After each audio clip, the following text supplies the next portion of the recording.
Is that?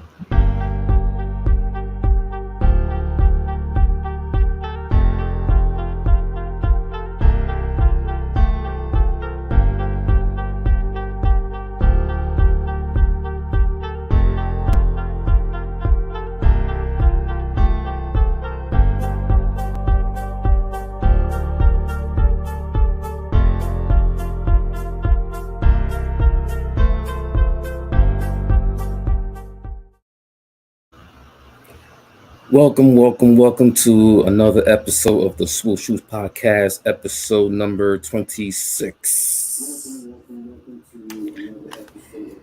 Myself is Eric. We got Amani, aka Dub Nation, and we got Ernest, Let's go, aka Steph. Anyone But Boston. Splash Bros.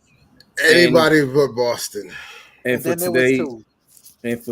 and for this episode, we will be recapping the conference finals. Also, we'll be recapping what happened in Game 1 of the NBA Finals, and also to give our predictions. And also, we will get into our latest news. As you all know, Darvin Ham officially now the head coach of the Los Angeles I'm about Lakers. to go ham. Also, we had another coaching assistant coaching hire, Rick Brunson, Jalen Brunson's father, now an assistant coach for Knicks, Former New York Knicks former as New well. York, and also a former assistant with Tibbs, with Minnesota, Yep. and also back in Chicago, if I believe. Yeah. So we'll definitely get into that. And without further ado, we're gonna do a brief recap of the conference finals. So the Celtics beat the Heat in 7 games, four games to 3. God. Celtics, it was a back and forth series. Basically, most of the games except for games 6 and 7 were kind of non-competitive, like blowouts. Really think about it. Games where we had a couple of spectacular performances. Jimmy Butler, 2 40-point games in Game 1 and Game 6 in Boston. You had the Celtics winning Game 7. You had big performances from Tatum, from Brown, the usual suspects, Al Horford coming up huge in this playoff resurgence. And some questions for the Miami Heat that needs to be answered in this coming off season. Tyler Hero, who didn't get to play much in this series. Duncan Robinson. Yeah, I have to say, let's talk about Duncan Robinson. That contract Duncan is Robinson, lucrative. 5 years, $90 million. He didn't get to play much at all in these playoffs. So He averaged, I think 12 minutes. Yeah, 12 Probably minutes less than that. Probably less than that. He was DNPs maybe I think 3 games, 3 or 4 games. Also, do the Miami Heat need more help for Jimmy Butler? We'll see what type of moves that Pat Riley pulls off. Maybe a Donovan Mitchell. We'll see, because knowing Pat Riley, he got some stuff up his sleeve. So you cannot. Yeah, they need a serviceable point guard. Yeah. And yeah. Nah, I'm not even trying to go there. I wasn't even going there. That's crazy. I wasn't even going there, man. Nah, come on, man. I truly wasn't going there. I was not suggesting Russell Westbrook for those who wonder why we're laughing. Because I in our group chat, just to make fun, because everyone's trying to, everyone's trying to trade Russ. Like everyone knows Laker Nation, and so it's just funny when teams lose in the playoffs or they lose a game, and hey, I know this guy will be available, and you kind of send Russell Westbrook in their jersey. So it's he's literally in every jersey mock-up. It's crazy. So that's why the laughs were there. Again, I was not insinuating Russell Westbrook was the guy for them. I'm just saying Miami needs a serviceable point guard. Kyle Lowry clearly was hobbled throughout the playoffs. Yes, the injury did affect him, but it's almost weird. We need to. Everyone needs to apologize to Rob Pelinka for not pulling the deal. It was dead. For those who don't know, in 2021, last year, there was a deal at the trade deadline between the Lakers and the Raptors, which involved Kyle Lowry. I believe it was just for Kyle Lowry, and Yeah. it was Dennis Schroeder, KCP KCP, and THC. and THT, and it was in a second round pick, I believe, as Yeah. well, Yeah. into that deal. The Lakers did not offer THT originally in the deal. The deal breaker for Miami was, for Toronto, they wanted Taylor Horton Tucker in that deal, and the Lakers were refusing to give up, a young asset in that deal for a player who, again, Kyle Lowry's great, man. Great defensively, but offensively, it's hit or miss. It's not consistent as it used to be. He's more injured than than more often now than he was, obviously, because due to attrition and age. And that contract. The contract is kind of wild, and again, that contract that Miami gave him, that if he was on the Lakers, he wouldn't have gotten that extension. But also the part of that deal was the Lakers were going to extend him, but I just don't know the number of what that was going to look like. I doubt it'll look expensive as what Miami paid for him.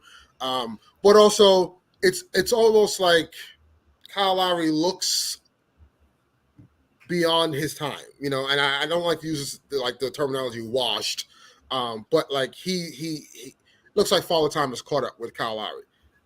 So I don't know. The Heat have a lot to think about, and that's why I say that they need a serviceable point guard or at least a ball handler. That's why I think Donovan Mitchell makes sense for them. It's just Utah is in a flux right now. They're in a peculiar situation. Coaching. ESPN, Mark Stein also reported, there's been some kind of riffraff or indecisiveness with Quinn Snyder in the front office. The consensus is that Quinn Snyder may want to take a year off, and then return the following year after that. So there's a lot of things, because if Quinn Snyder's not there, I believe they blow it all up. I mean, Rudy's gone, Donovan's gone. They're just going to tear it down and rebuild it and get picks and, kind of, retool that way. But if Quinn Snyder is returning, I just think one of those guys are gone, not both. So, Utah has some things to figure out. But yeah, for Miami, Bam Adebayo, what I got noticed, what put me on notice about Bam, man, he has a lot of growing up to do within his game, because in the series against Philly, when Joel Embiid was out, Bam was the guy. He was putting up 20 points a game and with double-digit rebounding, blocking shots. Very active on the offensive end. But when Joel Embiid got back, no show. Same thing happened in this Boston series when Robert Williams was out.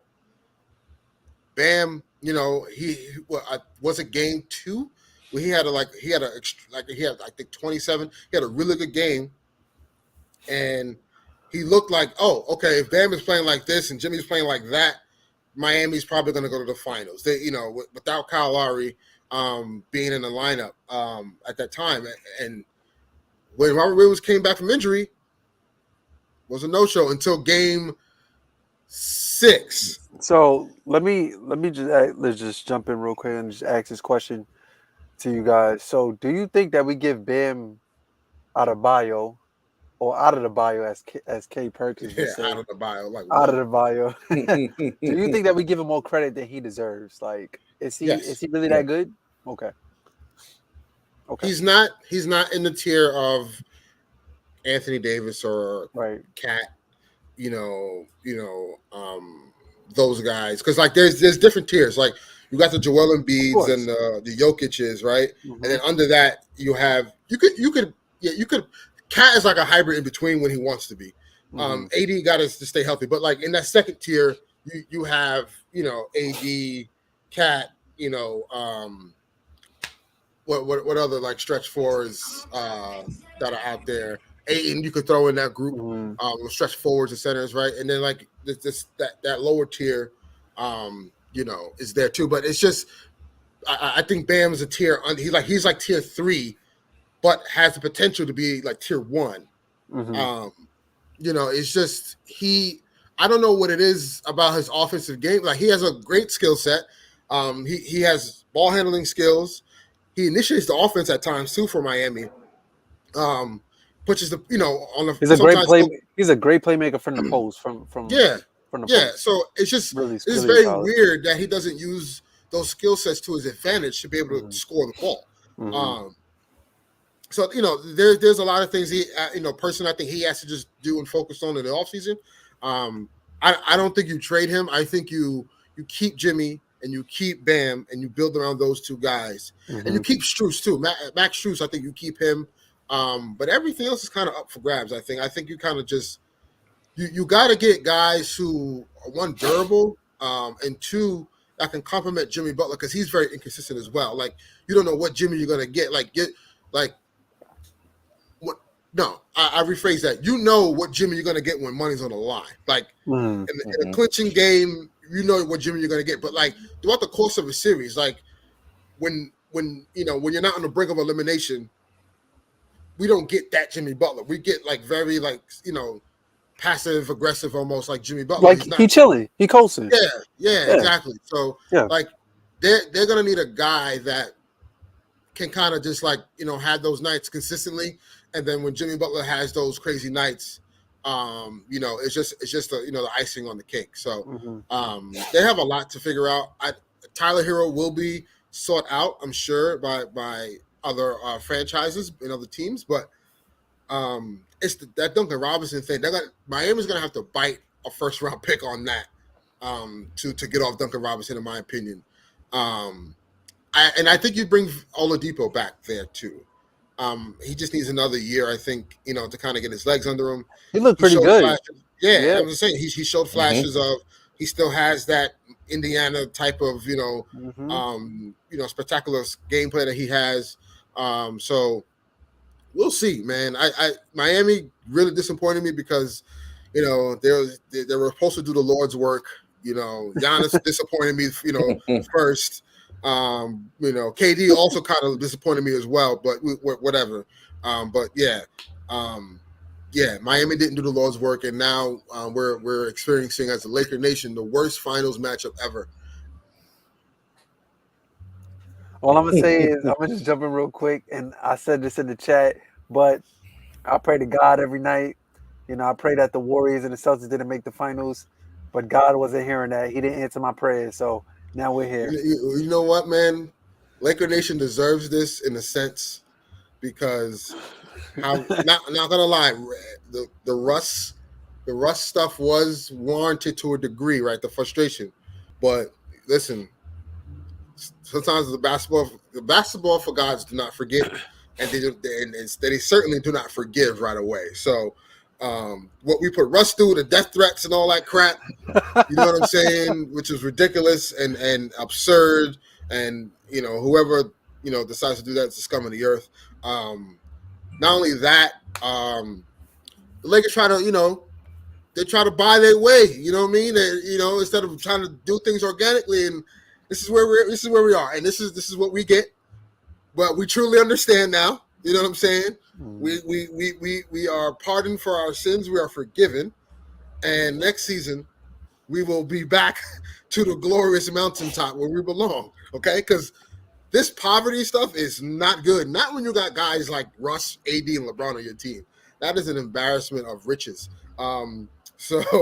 But let's try to get away from that topic. Let's move on. That just reminded me of on ESPN when it was, I think Malika, she brought up the Lakers, and you just hear K Perk and RJ just took a deep sigh. Again. What we talking about them? But I mean, just from my standpoint about the conference finals, the Eastern Conference Finals in particular, like you said, Ernest, that the Miami was supposed to do the Lord's work, but like Jimmy just looked flat in the middle of that series, man. Like you could definitely tell the injury was bothering him. And then just game 6, like he just had a heroic performance. And our buddy Sean, who's a Heat fan, like he kept saying like game 6 Jimmy's gonna be like game 6 Braun. He kept showing us that picture, that iconic picture that Braun had in game 6 2012 Eastern Conference Finals against Boston. And I'm just like, y'all gotta wear the red jerseys too to kind of go with the theme. But Jimmy Butler was just couldn't do no wrong, you know what I mean? So yeah. But yeah, man, like it was just dope to see like Jimmy Butler like really play like that. But then it was just a terrible ending, man. You know, it's tough as a Kobe Bryant like fan to see Jason Tatum wear the armband. Hey, that was special, and I felt like, you know what I mean, like, man, like him paying tribute to Kobe meant a lot, you know, like to see that. But it's tough. It's tough, you know, But my rooting thing for. is, he's been doing this. Like Yeah, the when we played the Celtics after Kobe passed away, a couple games after Kobe passed away, he was wearing the armband. You know, and yeah. he always been wearing like if it wasn't E- with the purple one, he was wearing the green one. Like Even it now, just if you look at their jerseys, they have 24 but on the no, shoulder patch. but That's so that's Casey Jones. Sam Jones. Oh, that's Sam Sam Jones. Jones. Oh Sam Yeah, wow. Sam Jones. Jones. Yeah, Yeah, Sam yeah, Jones. yeah. Yeah. Come on So you know now. what's funny? I was at work. I was Hey, at listen, work I and thought they was, you know what I mean? somebody said the same thing, and I'm like, nah, bro. Like I remember a Celtics player passed away early in the season, so they wore number 24 to honor him. Mm. I'm like, hey, like the Celtics, I really thought they that was Kobe respect for a Kobe, second. they respect Kobe, but yeah, you know, it's still Lakers versus Celtics here. Hold on, give me a Yeah, second, y'all. yeah. Um, you know, I mean, that's the East, and you know, Boston prevails in a game seven, which they almost collapsed in, which I was hoping. Eric, do you agree with the shot that Jimmy took? I okay, so I get it because they're down two and they were running on fumes. And the Celtics, they were literally like giving the game. They almost gave game seven away. Like Marcus Smart shooting five. Those last five possessions made no sense. But I get it. I get why he did it. But you had Al Horford backing up. You might want to go to the rim. But thing is like, are you gonna get a foul call at that time of the game? Just like around 11 seconds. Are you even gonna make the shot at the basket? You know, a lot of things can happen at the rim. So I thought that me, I wouldn't taking that shot, but I get what Jimmy was doing. He was trying to go for the kill shot. He was try to end the series right then and there. Yeah, I mean, we've seen Dame do it, right? And nobody had a problem because he made it. Mm-hmm. So and that's the thing. Like everyone is critiquing Jimmy about the shot because he missed it. But if he made it, it would have been, oh my God, like playoff Jimmy is a real thing. Mm-hmm. And you know how he took down the Celtics literally on his own. Like, you know what I mean? Like, you know, of course Bam did contribute in game seven, but you know, how Jimmy was just all night long. He literally kept them afloat while everyone else was struggling. So I agree with the shot. I have no problem with it. Like, you could run that play 10 out of 10 times, and I would say take that shot, you know, because again, like you said, in that situation, like, what if Jimmy goes to the basket, right? And Mm-hmm. then he tries to go for a layup, and Al Horford swipes it, loose ball off his leg. Like, you know what I'm saying? Yeah. And then, like, it's just, people are going to critique that. Like, oh, he should have just took a jump shot. He had Al Horford backpedaling. Like, it's listen, man, it's a catch-22. Damn if you do, damn if you don't, right? Mm-hmm. But I agree with the shot. I have no problem with it. You know what I'm saying? I think it was a great look. And that's what you practice for, man. Like those guys practice those shots. You know what I'm saying? KD does it all the time. KD did it twice, back-to-back finals. Game 3, nobody had a problem, and I get it, different circumstance. But that game 3 was the series. Like that turned around both. I mean, in 2018, I mean that was just was onslaught. But Mm-hmm. you know, Yeah, 2017 and 2018. 2018. Yeah, but the 2017 game 3, that was such a close game. When KD hit that 3 in LeBron's face, you knew that was a dagger. So you know, Mm-hmm. it's those. Listen, I had no problem with the shot. But as we transition over to the Western Conference, oh wait, before we do that, Armani, I want to get your thoughts really quick on the Jimmy shot. Was it a good shot or bad shot? Myself and Eric already said it was a good shot.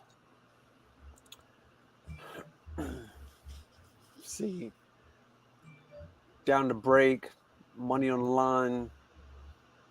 I didn't mind it. I guess when you look at social media and see what everybody else is saying, everybody's like, you know, should have went to the basket. Like Jimmy's great at drawing fouls. But what you said about Al Horford, right? I kind of heard what you said. while I was fixing this thing. Al Horford is a smart player. Like Yeah. IQ is, he's been around the league for a lot of years. I know this is his first time making the finals, but Al Horford is a smart player. So Al Horford could have just did the rule of verticality, just put his hands in the air. He could have swiped at the ball. Many things could have happened in that play.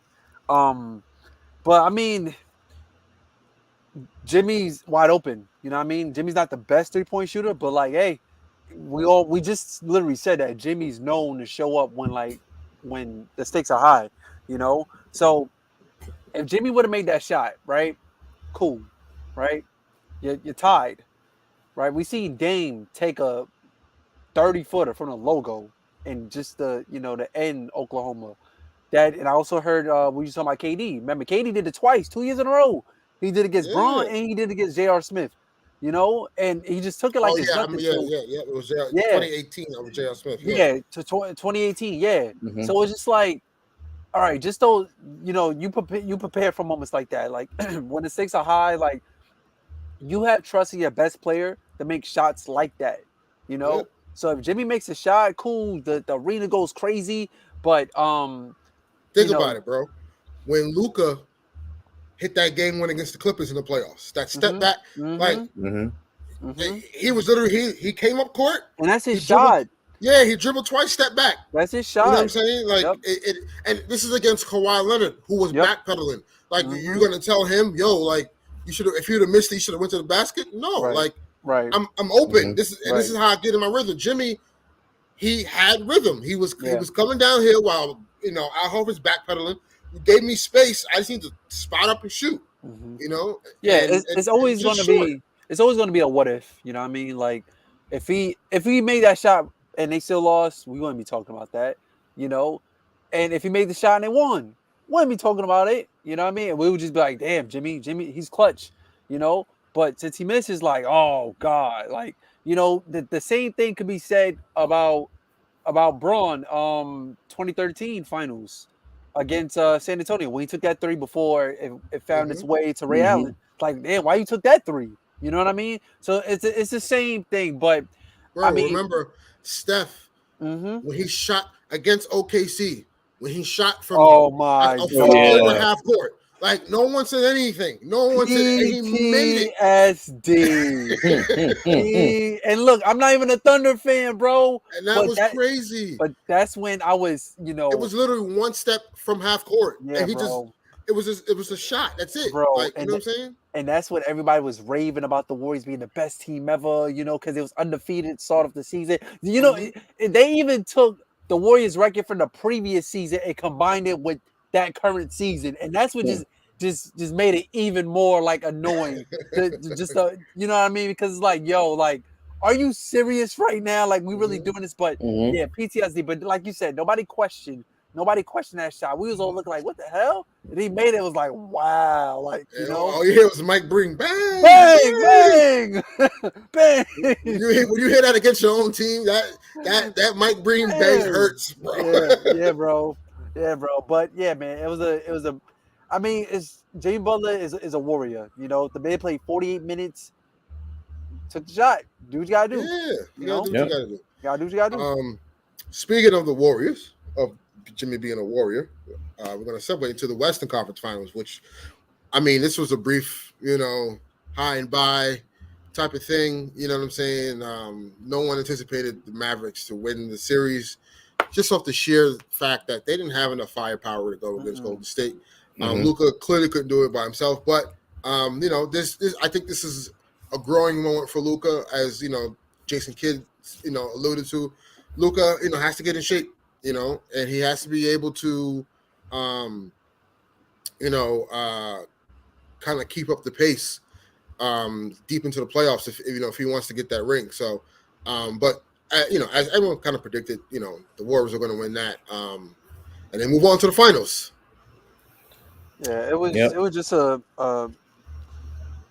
it could have been more competitive, because there was times in the series where the Mavericks were up in the game and they just collapsed and everything. But like I said, the Warriors got that championship DNA, and I just think the whole, like I said this in previous episodes, but just relying on like Dwight Powell and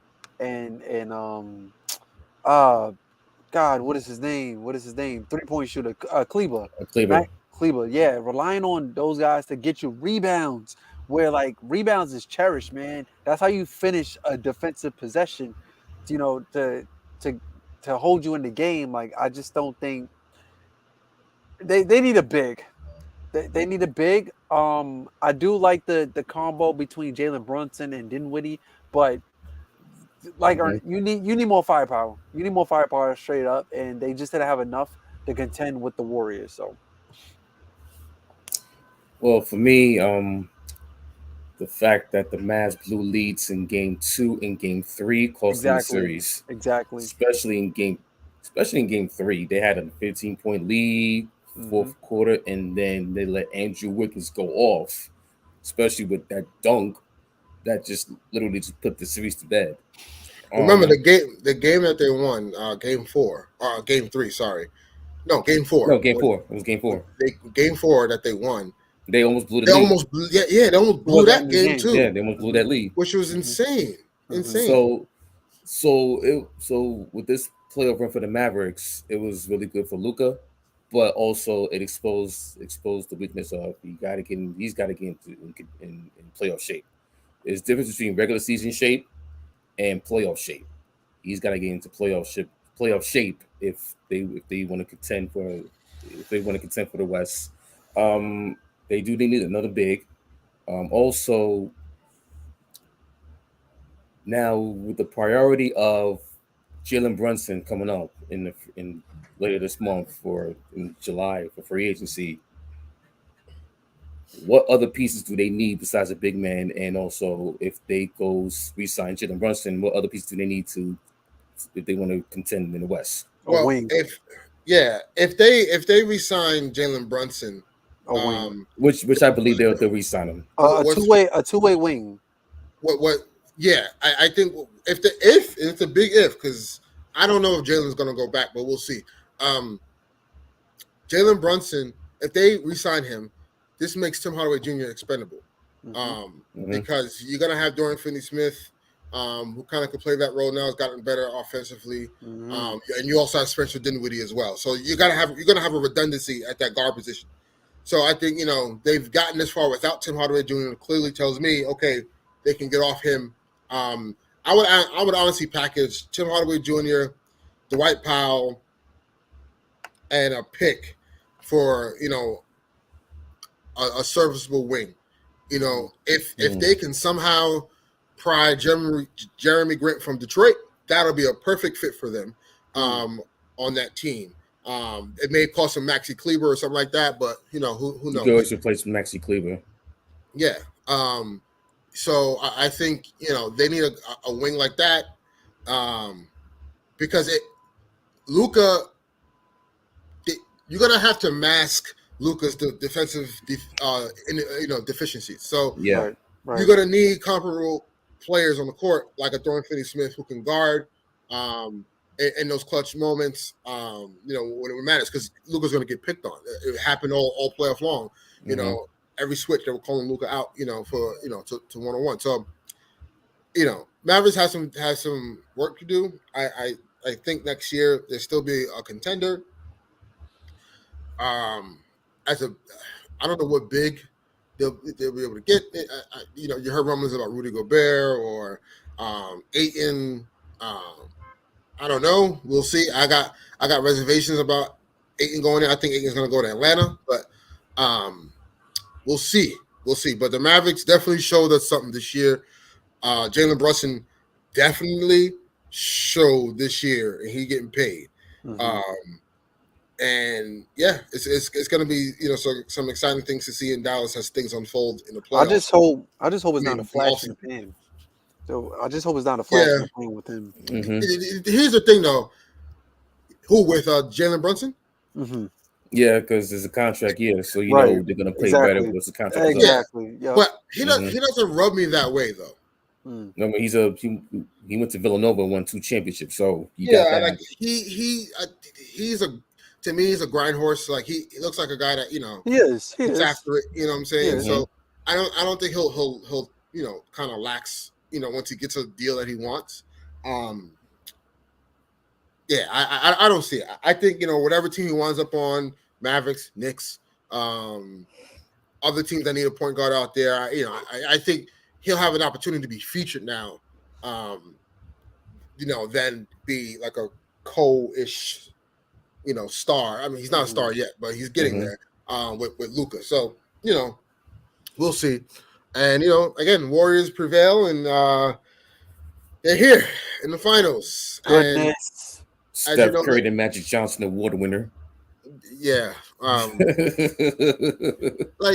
we just talk about that real quick? That is so corny, man. Like for real. Because you know what's going to happen? Go ahead. People going to use this as a tactic to talk about legacies. But we're not doing that. We're not doing that, man. It's crazy that because the wild thing is LeBron would have had 9 of those. You know what I'm saying? He went to the finals 9 straight times. He would have had 9 of those. All right. You know what I'm saying? Well, sorry, he went to the finals 8 straight times and then was there 9 out the last 10 years. So he'll have both of the awards. Yeah, he'll have 9 of them, bro. Yeah, both Larry Bird and Magic Johnson. But yeah, I mean, whatever. It is what it is. Jason Tatum, Eastern Conference Finals, MVP, and Steph is the Western Conference Finals MVP.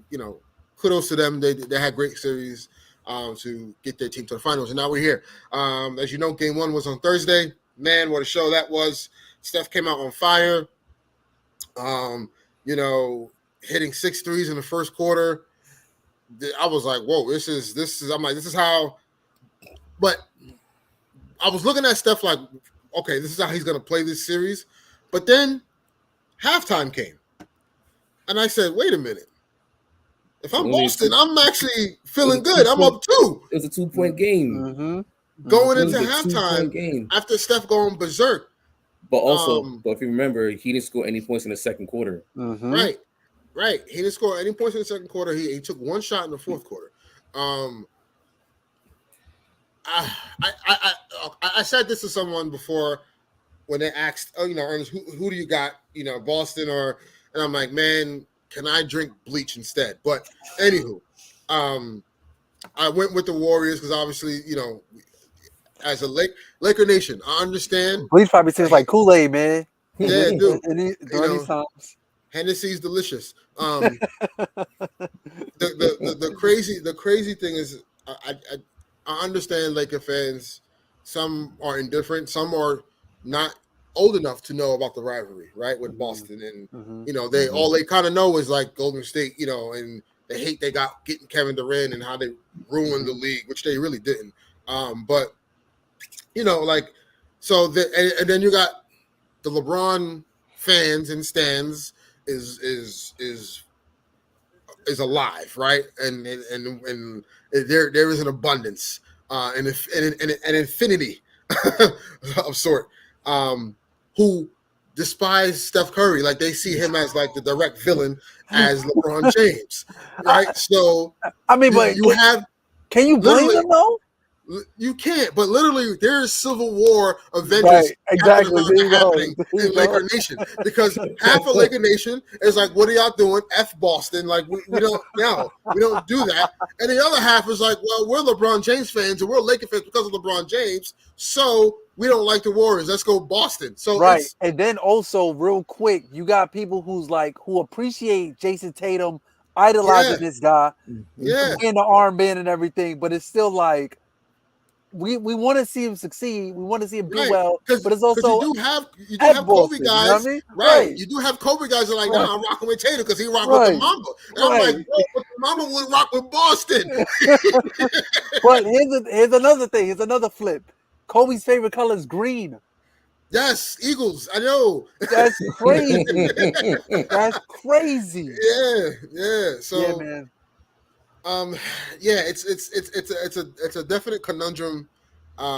It's a Laker fans' nightmare, worst nightmare. Yeah, it is our worst nightmare. And as I stated earlier, listen, I'm a Knicks fan, and I gotta watch this team again in the finals. So come on, y'all, come on now. But listen, bro, we faced the Celtics 12 times in the finals. It's Mm-hmm. never. We've never seen a matchup happen that often in any other sport. So like this is like, and we finally 2020 we was like, yo, Kobe Tied it up. passed away. You know what I'm saying? It was like we did it for Kobe.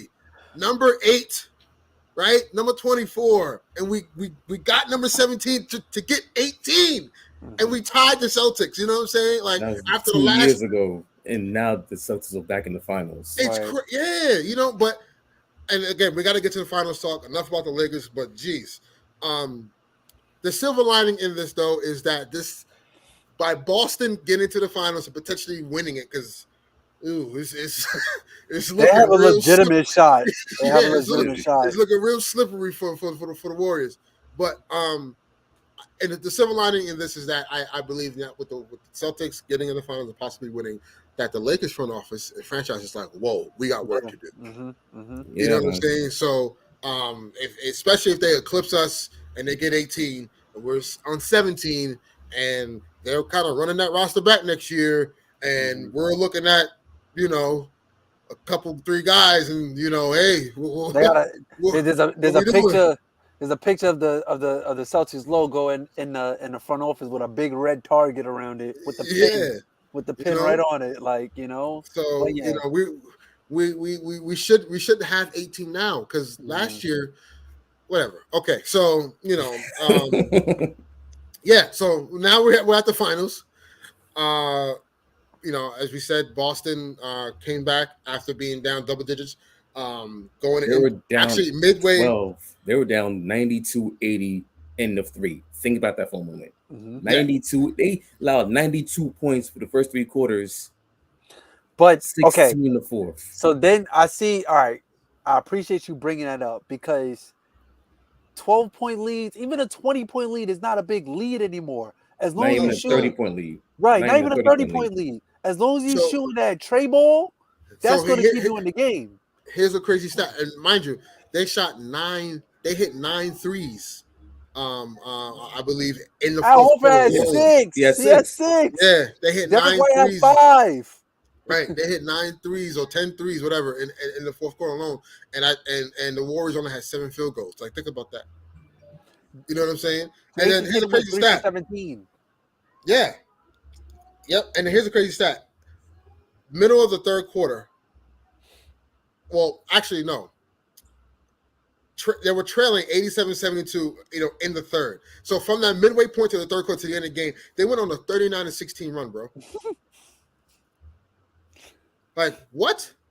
And this is without Jason Tatum going off. This is Jalen. This is the thing. The key was that during that haymaker that you know, Steph and the Warriors were throwing at them in the first quarter. One was I was looking at their defense and I was like, why did it drop coverage? You know, they leaving stuff wide open. There was a lot of miscommunication, I think, on how they were supposed to go over screens and kind of fight through those things and the switches. I was very perplexed. I'm like, you're leaving Steph Curry wide open. But then what I kept seeing was that aside from everyone else, the one person that was constant of getting to the basket was Jaylen Brown. He kept going, no matter how much he struggled shooting the ball in the beginning of the game, he kept going to the basket. And I was like, oh, he's just trying to wear them down. And then what happened in the fourth quarter was he just got hot because he had it rolling, and everyone else just followed suit, man. And they just woke up defensively. They figured out what they were supposed to do defensively. One from versus what they were doing in the first quarter, and I said this before when someone asked me about like who do I got, and I was like the Warriors, but I'm skeptical because of Boston's length. Boston, no matter if you go small or big, Boston can stay big because Al Horford can guard on the perimeter. You know what I'm saying? Grant Williams can guard on the perimeter. Rob Williams can kind of guard on the perimeter. Derek White can guard. You know what I'm saying? So, like, and I also said like the conundrum for me and the thing I like it's hard for me to figure out is why I'm like iffy on picking the Warriors. They're literally playing 4-on-5 on offense. Draymond Green is not shooting the ball. But here's what's going to happen. They're going to force Draymond to shoot this entire series. Yeah, they are. Exactly. That's the game plan. Like, You know, they're Draymond to shoot. Jordan Poole, he was I MIA don't. The moment that may be too big oof. right now. It's Yeah. just the jitters. It's the jitters, and I think he'll have a good game too because he'll get more acclimated to the atmosphere and the expectations. But man, I mean, They're gonna they have got to to figure it out because also I think Steve Kerr's gonna have to play more minutes for Jonathan Kuminga. Yep. That's my yeah, he's gonna have to. because if you're gonna go small, you still need that wing depth to match the Celtics wing They depth. had Iggy out there at one point, man. Like, you cannot Bro. play Iguodala like 20 minutes in this. I'm sorry, no. I get that. I get the sentiment, but you need Kuminga out there just to like have a chance to keep up with those young guys in Boston. Yep. I would also play. Well, here's the thing. They're probably waiting on Gary Payton Jr. to come back. So like they're gonna try him before they do Kuminga because again, Kuminga's a rookie. He's a rookie, and I'm not gonna lie. Jason Tatum was smoking him, man. Like, you know what I'm saying. So I just feel like Gary Payton Jr. is a little bit. He's a veteran. He's been around. He's a very good defender, very good rim protector as well for his size, and he's a rugged player. Like, he matches what Marcus Smart does. You know what I'm saying? So, and they need that, and that's what they're missing. And I think what's going to wind up happening is that maybe Kerr's going to have to make a decision on is Draymond Man's going to have to get cut, and Draymond does so much, right? I think, but you're gonna need guys to kind of fight fire with fire, like right, exactly. If Peyton Pritchard is hitting 5 threes, bro, like, and it's only Steph and Clay shooting threes out there, like, you know what I'm saying? Like, I don't know, like, is Gary Payton Jr. going to be the guy you kind of may have to replace? And I also think that Golden State is going to have to move away from his depth lineup as well too, especially when you got Robert Williams and Al Horford out there at the same time. You know, because that's Draymond's getting killed down there. Right, exactly, and like all right, sure, he could play defense, but also at this age, fatigue starts to set in and everything. But to have two guys that are interchangeable, one could play the power forward position, one could play the center, and then they can switch, and they're pretty good defenders as well too. Like, that's going to be an issue. Like, I get it, the depth lineup is quick, run you off the floor, but like, Boston could play both ways. They can speed up the tempo and also slow it down as well too. But also, the thing is that the biggest key is that they're physical, and the Warriors are more of a finesse team. Yes, they're a great defensive team, but they're more finesse. They're not physical. Like, this Celtics team reminds me a lot of that 2020 Laker team. Like, big wings, we're just gonna outrun you. We're gonna be tougher than you, and and we're gonna out rebound you. We're gonna get all loose balls, and we're gonna play tough, physical defense. And that's what the Celtics do. Like, they do that, and it's, man, Clay gonna have to wake up very fast. Yeah. Wiggins is gonna have to, like, we're gonna need 15 from him every night. 15 to 20 at least, just to have a chance. Like, it's and who's to say, like, is Steph gonna have another game like this? Like, the same way that the Warriors have to adjust now, the Celtics will have to adjust too, because they know what's coming. They know the onslaught. The Warriors, the Warriors know this is a wake up call. Like, they cannot go down 0-2 going back to Boston. You're not beating Boston 4 out of the next 6 if you lose this next game. You're just not. You're not. So they got to wake up and they got to figure it out, because if they lose tomorrow, man, I think the series is over. This is over. Also, take into consideration, Jason Tatum went 3 for 17. They still won by 12. Right. So if JT has his regular game, and the Celtics shoot, they blow him by at least 20, 30 points. And also, I think, again, Al Horford is not going to shoot like that again. Derek White is not going to shoot like that again. Yeah, they're going to make some big shots, but like, just, they was automatic. You know what I mean? And just the Warriors defense was just non-resilient to what they were going zone, doing in that fourth quarter. Like, and even then it was too late. Yeah. Like, you're going, like, I'm like, oh, y'all going zone now? Damn. Like, this is bad now. So, because going zone literally means, like, if I'm Boston, we can't guard. It's like you can't guard me 1-on-1, so you got to guard space now. Right, exactly. So there will be. Celtics will be. The Warriors will be in a world of trouble if they lose tomorrow night. Tune into tomorrow night's game. It's going to be compelling to watch. And my prediction is I'm going to stand on it. Anybody but I really want to say nobody in 7, but anybody but Boston. And I'm going to say Warriors in 7. Yeah, it's gonna go down. It's gonna go down to the wire, man. I got Warriors in 7 as well. Shout out to Dub Nation. Shout out to Steph Curry. Shout out to E40. But yeah, man. But I don't want the Celtics to win, man. Like, come on, man, come on. Can't have that. But I will say this: the Celtics been through the gauntlet.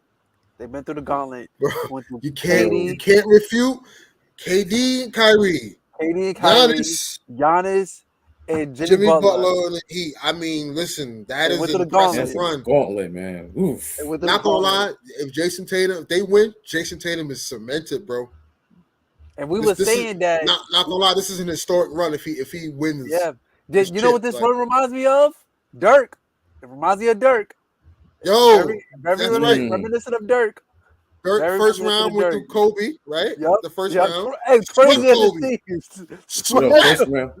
first round was Portland. Second round was Lakers sweep. Oh yes. Thunder, and then the Heat. He went through Kobe, KD, Russ, Harden, Gasol, Wade, Bosh, and LeBron.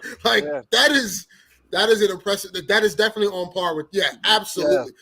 He beats KD, Kyrie, Giannis, Jimmy. Oh yeah.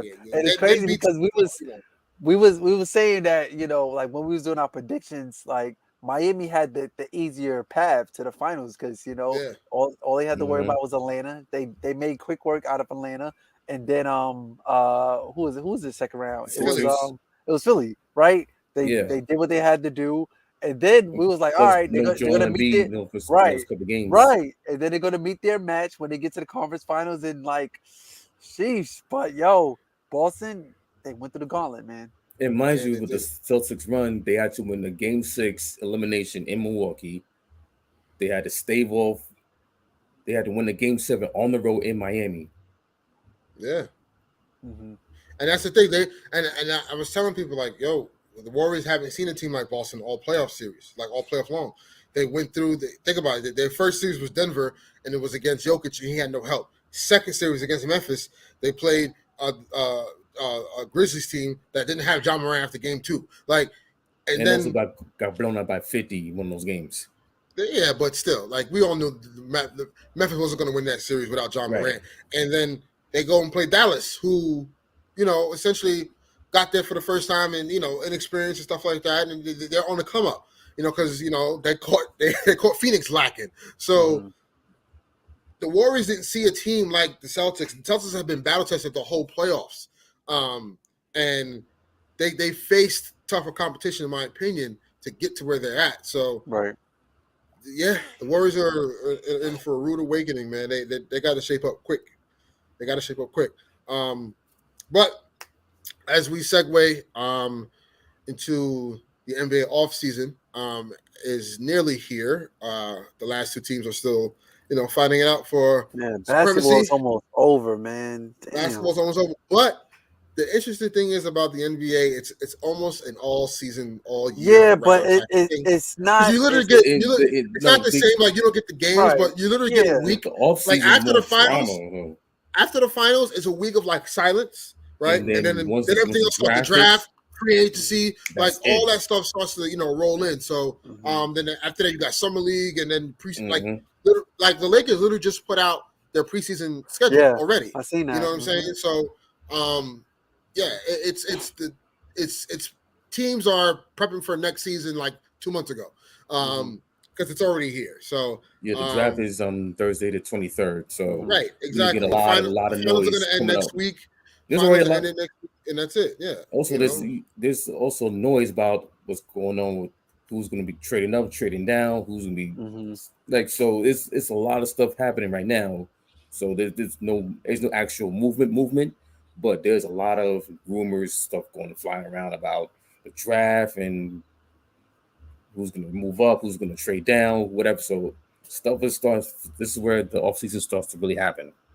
Yeah, and now one of the first big news that broke last week Friday, the Lakers, and it was very very fitting when the Celtics win Game 7 in Miami. That same night, the Lakers announced the hiring of Darvin Ham, the new Lakers head coach. Really, really excited for Darvin. Was on that 0-4 Piston team and they whooped us in the finals. Veteran guy, been around, was a role player in the league, but very well respected. Physical, defensive background. Physical defensive background. Mm-hmm. He was one of the guys that broke the backboard in the game. Play with the Nuggets. Darvin has been around, man, and he's been Budenholzer's assistant for like over 10 years, 10 seasons, something like that. Mm-hmm. So he's been in Atlanta. He was on the Lakers in 2011 to 2013. He obviously just won a chip with the Milwaukee Bucks last year. Was assistant head coach there. Darvin's been around. He's well respected around the league. And I think this is a great hire for the Lakers, given the fact that the roster makeup and the veteran guys, you need a person with a voice, a person that can command the room, a person that's going to garner the respect of veteran guys who's been there, done that. And Darvin's been there. He's been on the championship level. So I think it's good. The reports are coming out. Yesterday the Lakers actually made it official. They announced it themselves. Well, reports that came out that he's giving full autonomy to make hire his own staff, because as you all know, Frank Vogel wasn't given that necessarily freedom, because Frank Vogel wasn't the first choice. He was the third choice. Darvin Ham was the second choice. So the first choice was Juwan Howard, but Juwan Howard, has an opportunity to coach his sons at Michigan at his alma mater. Right. So you cannot refute that. Yeah, right. You can't argue with that. And I'm sure if that wasn't the case, Juwan would be our head coach. So, and shout out to the NBA, man. 50% of the league have all black head coaches, and that is something to be proud about and happy about. Adam Silver said something that was really important to me. He said, when it comes to stuff like this, I don't want this to be news. Like, this should be normalcy. So. I'm glad the NBA is doing that, and shout out to the players too. A lot of people, claim the players don't advocate for these guys, and clearly they do. Because you see it on the court and how they play. Look at Ime Udoka, how he was able to turn that team around. Look at JB Bickerstaff in Cleveland, how he was able to turn that team around. Monty Williams, how his first year he got to the finals. You know what I'm saying? Jamal Mosley with Orlando Magic. You know what I'm saying? Nate McMillan last year. Nate McMillan, Ty Lue. Like the list goes on and on, man. Like it's great to see black head coaches show that they can do the job, and not only that, man, they get a reputable franchise, a respectable franchise. You hardly see coaches get into a lot of people argue, were upset at the fact Steve Nash got the Nets job 2 years ago, and essentially had no coaching experience, but he walks into coaching Kevin Durant, Kyrie Irving, James Harden. You know what I'm saying? It was whoa, how did he get that opportunity? So shout out to the Lakers for hiring Darvin Ham. He gets to walk in and have the greatest player of our generation on his team that he gets to coach. You know what I'm saying? With Anthony Davis and with Russell Westbrook, 3 Hall of Famers, 3 top 75 players of all time. He gets to coach. That is a wonderful opportunity. And I think he's going to do well. I'm excited to see the offense he, implements in the defensive schemes, and how he, capitulates to the skill set of our guys and his involvement in the roster makeup. I think the biggest drop-off last year was that the roster did not match the philosophy of Frank Vogel. Frank Vogel is a defensive-minded coach, and we went out and got all these offensive players, So the defense wasn't really that good. The effort wasn't really that good. The buy-in wasn't there because there was a disconnect. So I hope this year now the Lakers right their wrongs and understand the things they have to do. And I'm excited. I'm excited for Darvin, and I can't wait to see what happens. Yeah, I would just say I'm really excited for the big word for me is accountability. Gotcha. Especially with this group. Let's say we do keep Dwight going next season. Let's say we do keep Melo, which I would love to see. You got to be able to hold those guys accountable. Like I get it, you played amount of years in the league, you got a ring, you're on your way to be a first ballot Hall of Fame and stuff like that. Top 75, and I get it, but also accountability is one big thing as well too, especially on the defensive end as well. And that was something that we seen a lot last year, like you know guys running back with their heads down, guys not getting back on defense, complaining to the referees. But we in the locker room, we needed a voice, and this guy, he can really do that. But like I said, my big word is accountability, and I'm just excited to see what the future holds for this squad. Yeah, man. Eric, any Yep. thoughts? I know, No thoughts. Thoughts on the hire. I think it's a really good hire for the Lakers. I think they need a fresh voice instead of like a retread coach. Hmm. And the fact that Darvin Ham has had plenty experience as an assistant is going to go a long way for him to establishing his credibility with the Lakers, with the roster, especially with LeBron and Anthony Davis and Russ, because I think nowadays you need a young coach who's had experience on the bench It's not about the X's and O's no more. and also yeah, relationships, it's about it's how he about can relate to the players. right, Right. and You know, it's about how can you handle the personalities, man, and how can you create this team camaraderie where guys want to play for each other. So Hmm. look at the more look individuality. look at Udoka. It took a while for them to get going, but it he he made sure that his message got across. How many times he Hmm. had to tell it, but when it was time for the Celtics to start playing their typical Celtic defense, and And it also, worked. It worked for them. also the departure of Dennis Schroeder. Listen, I addition by mean, subtraction. I mean, come on they now. said they said he was a problem in the locker room. So So I So there you mean, go. There you go. I'm hey, You just see, saying, I mean, just so saying. It looked like the Lakers dodged a bullet there too. but so no. so Go yeah ahead, Eric. it's a really good hire. Gonna see we're gonna see a different Laker different offense under Darvin, hopefully. Um Also, I think the defensively they're gonna be much better. What styles is he gonna implement for the Lakers? How they're gonna play it? What and what um what will the nuances that he's gonna add with LeBron and Anthony Davis, and how he's gonna keep this Laker team accountable, especially those top three dogs. Mhm. So it's gonna be interesting to see where this goes. Yeah, yeah, man. And just last point I want to make. I think this is not only good for the Lakers because they signed him to a 4-year deal. So means this is like, yo, this is after I think because I think LeBron's going to do roughly 2 more years with the Lakers, 1-1. Sign that extension. I don't think he signs the extension outright. I think what he does is take a 1-1 for the next Okay. couple of years. Also create some flexibility for the Lakers as well because they're going to be people that's going to want to come. But Mhm. um, I think what Tatum, happened Tatum. if they win, I don't think so, bro. Um, Mhm. yeah, if they win, I don't think he's coming. If they lose, possibly, but Let's go that's down the line. Warriors. Yeah, go Um, ahead.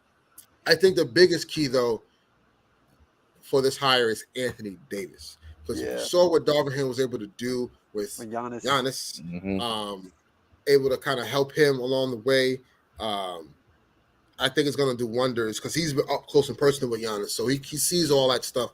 And what the thing that separates Anthony Davis from Giannis is the motor, because the skill set is there. It's actually better than Giannis, but Giannis's motor is godly. Like it is top tier is elite, and he's able to put that. that effort, onto both sides of the floor. No one plays the game on both sides of the floor like Giannis does. Like the last time you've seen that was maybe like LeBron 2011, 2012. But like Giannis, like that's what AD is missing. This is why Giannis is better than AD right now. So Darvin's gonna be a guy who's gonna be able to get in Anthony Davis' face. There's ain't no coasting. Like we're not doing that. Like, and and I hope Anthony Davis is also like not afraid to get injured, if that makes sense. Like playing as to not get injured, because that's the stupid stigma that's out there about him. Meanwhile, you got guys like Jimmy Butler, Kawhi Leonard, Lonzo Ball, Zach LaVine. I can go on and on about guys who've been out longer than Anthony Davis and played less games than him, as far as career. But neither here or there. It's just I think this is good for Anthony Davis's development and makeup as the future moves forward for the Lakers. So next, we're going to get into some Knicks talk real quick. New York Knicks have officially signed Rick Brunson, the father of Jalen Brunson, as an assistant head coach for the New York Knicks. Is this a silver lining or olive branch to Mr. Jalen Brunson, who is a unrestricted free agent this offseason from the Dallas Mavericks? Now, it is on the record that Mark Cuban did say their number one priority is to re-sign him. I don't know what's going to happen. My prediction is I think he goes to New York because he'll be featured as, like, after everything that's happening right now with Julius Randle and, Knicks fans want to play the young guys, Jalen Brunson matches the timeline of the young guys. And now he has experience of a deep playoff run. So you have a veteran point guard like that. He's young, but has a veteran mindset now. I think that'll bode well for the Knicks, But again, I don't know how this will look. I think the Mavs are going to play very hard ball with that. And who's to say, Jalen may just love staying in Dallas. That's where he's had his success and he's ascended, and maybe he likes the role that he's in, playing alongside with a great player like Luka. But also, it don't look too bad if you're a part of the change in Madison Square Garden. If you're the catalyst that helps them get to the playoffs and be in contention, and you're part of that building block, I wouldn't be mad at it either. It's a double-edged sword. Put it like that. So it's a win-win for him. If he goes to New York, like he'll be a part of that young cast that Knicks fans want to see out on the floor. And if he does stay in Dallas, like, all right, Dallas seen that they can make some noise. That, like, shit, they went to 7 games with Phoenix and they was able to beat them, and Luka's an ascending talent, So let's say if Dallas does keep Jalen and they do add some pieces to compete for a chip, it's a double-edged sword. It's a win-win, Yeah, I don't think he loses in any situation, honestly. But we want to get the Knicks fans' like personal thoughts on this, because you guys are definitely in the market for a point guard. You guys need a serviceable point guard, not Russell Westbrook. That's not what I mean. They're already building bricks at MSG. We don't need any more, man. Oh, come on. They got a construction site going on there, man. Come on. Listen. Do not be surprised. That's all I'm going to say. It's on the table. I'm letting you know it's on the table. It's been talked about. But that's because of that expiring contract. Well, yeah, the expiring contract, and there's a certain birdie, that's been in my ear that there's a certain guy on clutch on your roster that the Lakers want. Yes, sir. You know what I'm saying? Listen, at this point, so let me get into the whole Rick Brunson signing. So now, mind you, the reason why they signed him now, because first he was Leon Rose's first that was Leon Rose's first agent. Yeah, he was a CAA, right? He was CAA. Hold on. Okay, so he was Leon Rose's first agent. Also agent with Tom Thibodeau. who's now the president of basketball operations, who hired Tom Thibodeau as head coach. His dad, Rick Brunson, played with the Knicks under Tom Thibodeau, who was an assistant back then with Jeff Van Gundy. Also, he was an assistant with Tom Thibodeau in Minnesota and Chicago. So you have the whole CAA conundrum with the New York Knicks. There again. As far as this maybe landing Jalen Brunson, that I don't know. Jalen Brunson is looking to command at least 20 to 25 mil per year. That number's steep, yeah. I mean, but at the same time, how about a 3 year? How about a 3 year 75? 75 with an opt out after 2? Okay. Y'all can eat that. Y'all can eat that. Okay. But also now looking, is he going to be a stopgap, or is it going to be for a long term? Because they still need talent, because with the roster they have right now, can they maybe contend for a playoff spot? I don't know. To see how other teams fix their roster next year. But my question to you, right, real quick, is that let's just say, right, because you guys right now are 10 million under the cap floor, right? Mm-hmm. So and Mitchell Robinson is coming up, right? So here's my thing. You said you don't know the roster you want to build around if giving him that money kind of straps you guys to make other moves. But if playing the young guys is what you guys want to do anyway, you would have to get off long-term contracts like a Evan Fournier, Burks, at 70 million for Kemba Walker. Noel, Derrick Rose. That's 6 guys, right? That's 5 or 6 guys. You can build a roster by trading those pieces, coupling with the young guys that you guys now have on the squad. So I don't necessarily think it signing Jalen is a bad thing that holds you guys back. I didn't say it was a bad thing. But it's like, okay, so if they go that route, sign Jalen Brunson, okay, what other pieces do they make to at least alleviate, or like I say, consolidate their roster? Because they need to consolidate the roster. Yeah, you have a log jam at forwards. So I'm thinking Burks got to go. So Burks. I need Burks in the Lakers jersey next year, man. You can have him. You need shooting. He gives you that shooting the fourth. Burks, Noel. I'll probably put a Derrick Rose because if that's his injury status, injuries are coming up, and he's 35. Mm-hmm. And if you sign Jalen, you're gonna have Quickly as your backup point guard, so you're not gonna need a service with Derrick Rose there. Right. Mm-hmm. You listen. I will call Chicago. Like, y'all want Rose back? He's still serviceable. Don't get not get it twisted. Because of their point guard situation with Lonzo, right, and them not knowing what's going on with him, they're going to be in the market, looking in the market for a point guard. I don't care what no one else says. Their number one priority is Zach LaVine, and then literally right after, it's getting a point guard that can kind of last throughout the season, until Lonzo gets healthy. So, hey, Derrick Rose, I think, would be a good piece. He goes back to Chicago, goes back home. Yeah, yep. So I'll probably ask for. I would say give me Thaddeus Young. And Thaddeus, probably a pick. He's very serviceable. Yeah, I didn't look at the salaries, but it probably matches up. They're probably both on. I think Derrick Rose on the minimum. Derrick Rose, no, he signed with 3 years. Oh, he's on okay. He's on a 3 year last year, so he got 2 years left. Okay, it was 2 years, 2 plus 1. He got and when is he a free agent? So he resigned 21, 22. This is 22, 23 coming out year 2. Year 3 would be 23, 24.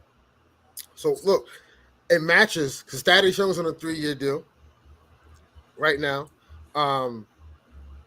At 43 million. So the average salary is about 14 and a half, for the next 2 more seasons. So you could probably eat that.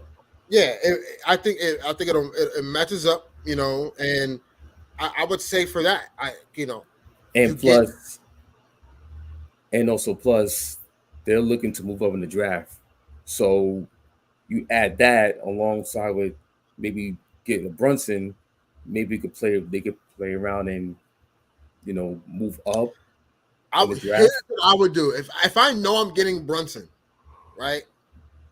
But see, there's the trick to this because it's not just like Brunson's unrestricted; he's a restricted free agent. No, So I heard he was unrestricted. Oh, he's unrestricted. He's unrestricted. Yeah. Okay. Oh, perfect. Even better. So yeah, that makes life a lot easier if you guys sign Brunson. I think if you guys want, because if you guys could get Jaden Ivey, because that's what's circulating. The Knicks really want him. Yeah. He was he's at the CAA draft. 4. He was he's in projected, the top 4. He's a projected top. And also top he had a CAA draft combine, and all the Knicks front office executives were there that draft day. So they really want him. If you package Julius Randle, and what's the pick I got? 11? 11, yeah. You take the 11 pick, Julius Randle, and one of the 3, Fournier, Burks, or Kemba. You can probably get something to help move up in the draft. Yeah, I'm doing that deal. Yeah, I know. I'm doing that deal. One, I'm offloading Burks and who you said? Burks Julius, and Randle and the 11th pick. Yeah, so Burks and Randle to move 11, up in the draft. Yeah. So, again, we'll see. I think for Jalen Brunson, though, back on him, it's a win-win for any situation that he decides to do. Listen, there's not many teams out there with a lot of cap space. So, you got San Antonio, OKC, Orlando, Indiana, and Portland looking to trade and Portland, because Portland realizes if Portland doesn't do anything fast, Damian Lillard is going to want out. Like that's just we're going to keep it real. So, they're kind of getting fillers out there because they want to build around Anthony Simons. They want to build around Dame. No, Dame. But it's like, what are you going to get back in return? Like, is it going to cost you? Like, if the 7th pick costs you Zach LaVine, you do it, right? But like, is the 7th pick going to cost you Jeremy Grant? Like, I don't know if that's enough. Like, is that enough for Dame to be like, oh, we could compete? You know what I'm saying, with the rest of the guys in the West? The West is going to be a bloodbath next season. Like, the Clippers are going to be back. The Lakers are certainly going to be retooled somehow. They're going to be back. The Nuggets are going to be back. The Warriors are going to be better. Who knows what moves they'll make if they lose this finals as well. You know what I'm saying? Phoenix, I'm sure will be. I don't know because of that whole AD situation, but Phoenix, I'm still not going to rule them out. They'll be in contention. The Timberwolves are on the rise. They're here. Memphis is here. Like there's so many teams. New Orleans, they're gonna get Zion back. Like think about that, So it's they got to figure it out, So I don't know. And I think, and also I think next year the East is not going to be as strong as this year. I think they're going to be several teams in the East that's going to drop off. Really? I think so. I really think so. I don't see the Nets. I don't see the Bucks. Nets, Bucks, Celtics. That's 3. Sixers is going to be up there. Sorry, they're going to be up 4. There. I think Atlanta's going to drop. Atlanta's going to drop. I think. Indiana. Now if they get Ayton. Okay. They get Ayton. They in contention. All right, so that's what it's maybe, but I'm letting you know it ain't right there. It's maybe, but so you still got Charlotte's dropping. Charlotte's going to drop. Yeah. Charlotte's going to get better, though. Charlotte's going to get better. They're going to have a better coach. And they're going to get better. Kenny Atkinson is in the running. Kenny Atkinson. Chicago's shaky right now. Chicago is the question mark because they have in the East they have the biggest question mark right now because if they're not going to retain Zach LaVine, that means they're going to sell the farm again. You're not going to compete with Vooch and DeMar DeRozan and Caruso. You're just not going to do it. So Cleveland, you got Cleveland's on the rise. They're going to get better. You know what I'm saying? So I don't see teams dropping off much. We literally named 7 teams and we have a play-in tournament. So there's already 6 teams that's kind of a lock already for the East, right? Nets, Sixers, Bucks, Celtics. That's 4. That's already 4. So And 2 Miami. more Think the Heat drop? teams. Miami, no, they don't drop. They don't drop. They're a regular season team. Like they play, like they're going to get better. They're just going to Miami. They're one of those teams that's always in the mix. So that's already 5 teams. And then who didn't mention? Right, I didn't mention. Knicks. I didn't mention the Knicks. I didn't mention Toronto. Raptors. The Raptors, who are going to get better. Yes. Like, But there's a lot of about OG Anunoby.